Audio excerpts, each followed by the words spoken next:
अस्सलाम वालेकुम नाजरीन, मैं हूं नाज सहतो और आप देख रहे हैं मेरा यूट्यूब चैनल नैरेटिव विद नाज सहतो। नाजरीन, आज बहुत इम्पॉर्टेंट ख़बरें आपसे हम शेयर कर रहे हैं। पाकिस्तान के सियासी निज़ाम में, सियासी कल्चर में जो इंतहा पसंदी, वायलेंस, तशद्दुद बढ़ रहा है, उसके नताइज संगीन होते जा रहे हैं और आज भी दो इंसानी जानें ज़ाया हो गई हैं। गुफ्तगू इसके हवाले से भी होगी। ये बाई इलेक्शन के सिलसिले में जो डस्का सियालकोट का कंस्टिट्यूंसी थी, वहाँ सारा दिन मुस्लिम लीग और पीटीआई के दरमियान पुरतशद्दुद वाक़यात हो रहे हैं। दो इंसानी ज़िंदगियाँ गई हैं, कई ज़ख्मी हैं और इस सारे वायलेंस ने पाकिस्तान में पॉलिटिकल जो कल्चर है उसमें आइंदा के ख़तरात की भी निशानदही की है, उस पर बात करेंगे। और एक जो इम्पोर्टेंट इशू रहा वो रहा सुप्रीम कोर्ट में आज तवक्को थी कि गालिबन उस सदारती रेफरेंस के सिलसिले में सुप्रीम कोर्ट अपनी राय दे देगी, लेकिन सेनेटर रज़ा रब्बानी साहब आज अदालत में उन्होंने दलील शुरू की है और उन्होंने आज जो दलील दिए हैं उसने, जिसे कहते हैं ना वो के साइड बदल देना, वो मूड बदल दिया और इन्वायरमेंट बदल दी है, उस पर भी कुछ बात करेंगे। लेकिन गुफ्तगू को आगे बढ़ाएं उससे पहले आपसे ये गुजारिश करनी है कि अगर आपने ये वीडियो और ये यूट्यूब चैनल सब्सक्राइब नहीं किया है तो इसको सब्सक्राइब करें और वीडियो देखें, वीलॉग देखें। आपको पसंद आते हैं तो कमेंट करें, लाइक करें, शेयर करें। तो नाज़रीन, हम गुफ्तगू कर रहे थे कि आज पाकिस्तान में मुख्तलिफ़ जगहों पे बाई इलेक्शंस हो रहे थे। जो बाई इलेक्शंस हो रहे थे वो उनमें NA-75 है, सियालकोट का डस्का वाला इलाका है। NA-45 कुरम था, कुरम KPK में इलाका था, वहाँ भी बाई इलेक्शन थे। PP पंजाब असम्बली की सीट 45 जो थी वहाँ भी थी और नौशहरा की KPK की 63 वो इलेक्शन थी। लेकिन वहाँ जो आज सबसे ज़्यादा फोकस रहा वो वहाँ रहा डस्का का NA-75 वाला इलेक्शन था। ये सीट जो थी इफ्तिखार हुसैन साहब मुस्लिम लीग नून के रहनुमा थे, उनके इंतकाल के बाद खाली हुई थी और उनकी अहलिया इलेक्शन कॉन्टेस्ट कर रही थी और वहाँ से असजद मली PTI के इलेक्शन लड़ रहे थे। और इस कंस्टिट्यूंसी में गुज़श्ता कई दिनों से एक इन्वायरमेंट ऐसा बन रहा था जिससे इंडिकेटर मिल रहे थे कि यहाँ वायलेंस हो सकता है। लेकिन लगता ऐसा है कि इलेक्शन कमीशन ऑफ पाकिस्तान ने सूरत हाल का सही अंदाज़ा न लगाया, बल्कि इससे ज़्यादा दुरुस्त बात ये होगी कि जो पॉलिटिकल पार्टीज़ थी वो अपने वर्कर्स को कम अज़ कम ये समझाने में नाकाम गई कि पॉलिटिकल कल्चर कैसे होता है। उसका जो पाकिस्तान में पॉलिटिकल कल्चर ख़ास तौर पर PTI के इन होने से बदला है। उसमें लैंग्वेज बदली है, वो डिक्शंस बदले हैं और मजाज बदले हैं, क्योंकि वो जो इंतहा पसंदी के वर्ड्स हैं, चोर, डाकू, लुटेरे, इस किस्म के कल्चर ने एक टेम्परामेंट को बढ़ाया है, टेम्पो बढ़ाया है, टेम्परेचर बढ़ाया है। और आज एक पोलिंग स्टेशन पे ये हो रहा था कि लोग कई घंटे खड़े रहे और वहाँ जो मुस्लिम लीग नून इल्ज़ाम लगा रही है कि PTI के कारकुनों ने वोट कास्ट करने में रुकावट डाली। उसके बाद ये सूरत हाल बनी और वहाँ फायरिंग के वाक़यात हुए हैं, उसमें 2 अशख़ास का मौत हो गया है और कई लोग ज़ख्मी हुए हैं। उसके बाद उस सारे इलाके में जो है वो कशीदगी वाला माहौल रहा है। ये देखने की चीज़ है। उसके बाद ये हुआ है कि PTI के रहनुमा और मुस्लिम लीग नून के रहनुमा एक दूसरे पे इल्ज़ाम लगाते रहे हैं, लेकिन कई वीडियोज़ आई है जिनसे ये इस्टेब्लिश हो सकता है कि किसने ये कार्रवाई की, कौन मुजरिम रहा। लेकिन अभी तक कोई इस किस्म की कार्रवाई नहीं हुई है और ये कशीदगी जो है इससे अंदाज़ा हो रहा है कि पाकिस्तान के पॉलिटिकल कल्चर में कशीदगी किस हद तक बढ़ गई है कि अब एक दूसरे की जान लेने पे भी तुल गए हैं और इस किस्म के मामलात हो रहे हैं। ये पाकिस्तान के सियासी कल्चर के लिए कोई खुशशायद बात नहीं है, इससे बहुत बड़े नुकसानात हो सकते हैं। और ये जो एक कंस्टिट्यूंसी की जो कशीदगी है वो पाकिस्तान में कहीं और जगह पे भी फैल सकती है। लेकिन अच्छी बात ये थी कि 3 बाकी कंस्टिट्यूंसीज़ में उस सतह का छोटे मोटे वाक़यात हुए, लेकिन कोई बड़ा वायलेंस नहीं हुआ।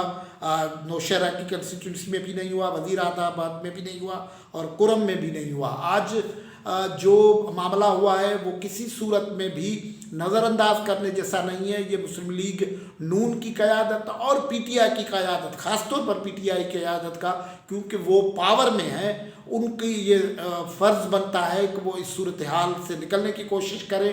ये वायलेंस अगर बढ़ेगा तो पाकिस्तान की पॉलिटिकल कल्चर में इस वायलेंस के बड़े भयानक नतीजे निकलते हैं और इस लड़ाई में किसी को कुछ हाथ नहीं आना है। अगर किसी को कुछ हाथ आना है और वो कोई इस किस्म का गेम उसके लिए खेल रहा है तो फिर दूसरी पार्टी को भी समझना चाहिए कि यह क्या खेल उनके हाथों से निकालने के लिए तो ये तशद्दुद वाला रास्ता नहीं अख्तियार किया जा रहा है। ये तशद्दुद का ख़तरनाक रास्ता है जिसके नतायज ठीक नहीं होंगे। और यहाँ ये भी बात काबिल ज़िक्र है कि ये कोई आखिरी ज़मनी इलेक्शन नहीं थे। अगले दिनों बहुत सारी जगहों पे ज़मनी इलेक्शन होने हैं। मिसाल के तौर पर एक ये जो सूरत हाल है कि अगले इतवार को यानी एक दिन की वक्फे के बाद सिंध के बिल्कुल ही हसास किस्म के डिस्ट्रिक्ट थरपारकर में जो NA 221 है वो 21 फरवरी को वहाँ बाई इलेक्शंस हो रहे हैं।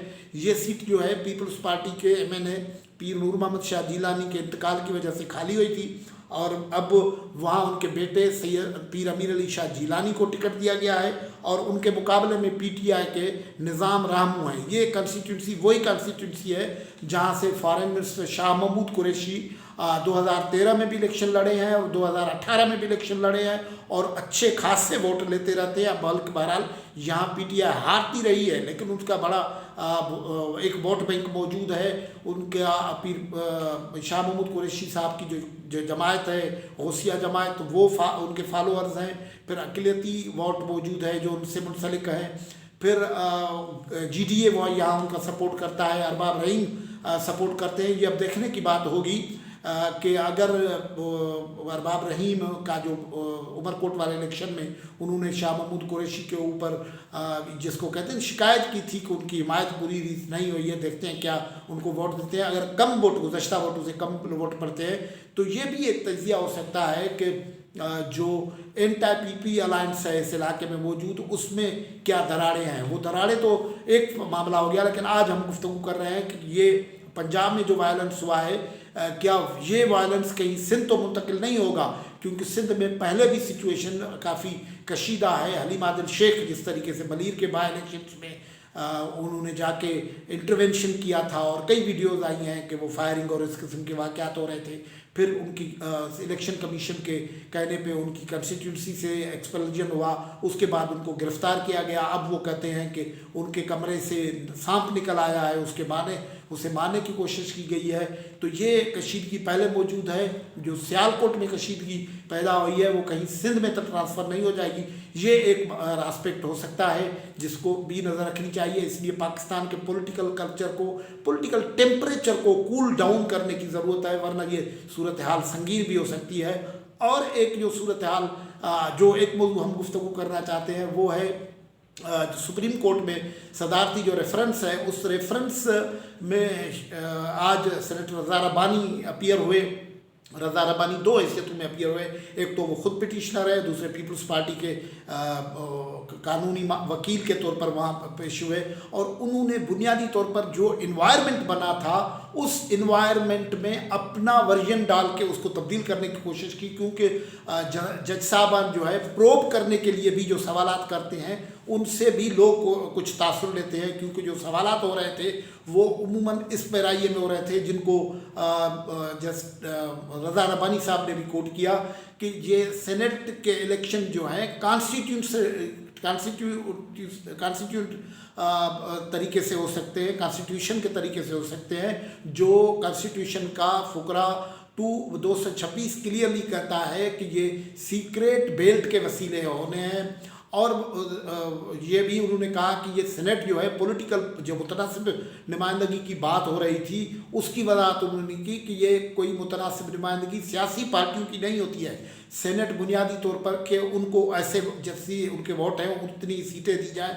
उन्होंने उसमें एक ज़बरदस्त वजाहत ये भी किया कि अगर ऐसे होगा तो फिर कई छोटी छोटी पार्टियाँ हैं जिनके दो दो एक एक सेनेटर होते हैं वो कैसे हो जाती है। ये पॉलिटिकल एडजस्टमेंट या पॉलिटिकल अलायंस जो होता है उनको हार्स ट्रेडिंग से नथी करना दुरुस्त नहीं होगा, या वोट बिक्री करने से नथी करना जायज़ नहीं होगा, दुरुस्त नहीं होगा। आज जो कुछ गुफ्तगू की रज़ा रब्बानी ने वो उनकी नामुकम्मल रही, इसलिए अगली समात तक ये मुलतवी हो गया है। और आज वैसे लोग तवक्कर कर रहे थे कि गालिबन उसका जो प्रेसिडेंशियल रेफरेंस दाखिल किया हुआ है जिसमें एक सवाल है, सिर्फ एक सवाल है, वो ये है कि सेनेट के इलेक्शन कॉन्स्टिट्यूशन के फुकरा 226 के तहत हो सकते हैं या इलेक्शन रूल्स के तहत हो सकते हैं। रज़ा रब्बानी ने जोर दिया कि सुप्रीम कोर्ट को इस सवाल पे राय देनी है अपनी, और ये जो डिस्कशंस हैं, जो सवालात हैं, वो भी उसी ही पैरामीटर्स में होने चाहिए। तो ये एक इन्वायरमेंट बदलने की कोशिश की यूसुफ अपना रज़ा रब्बानी साहब ने, और ये बड़ी इम्पॉर्टेंट आज की पेशी रही है, क्योंकि इससे पहले जो पेशी रही हैं उनमें ये सवालात सारे उठाए गए थे। इन सवालात के जो कॉन्स्टिट्यूशनल एंगल है कि ऐसे जो उन्होंने खुद तारुफ करवाया कि वो मिड 90s थे, पार्लियामेंट में रहे हैं, पार्लियामेंट के रहे हैं, पार्लियामेंट के कॉन्स्टिट्यूशन के जो फाउंडिंग फादर्स थे उनसे उनका इंटरेक्शन रहा है, उस सारे को उन्होंने समराइज़ किया। और अभी उनकी बातचीत या जो होती है दलाइल वो मुकम्मल नहीं हुए, अगली समात में वो होने हैं। लेकिन जो आज तवक्को थी कि गालिबन वो फैसला आ जाएगा, या जो सुप्रीम कोर्ट से जिस सवाल का जवाब के लिए रहनुमाई मांगी गई है वो रहनुमाई दे देगी, वो नहीं हो सका। अगले इजलास तक मुलतवी हो, अगली हियरिंग तक वो मुलतवी हो गया है। और आज हम भी इस गुफ्तगू को यहाँ अख्तिताम पजीर करते हैं। अगली व्लॉग में मुलाकात होगी। खुदा हाफिज़।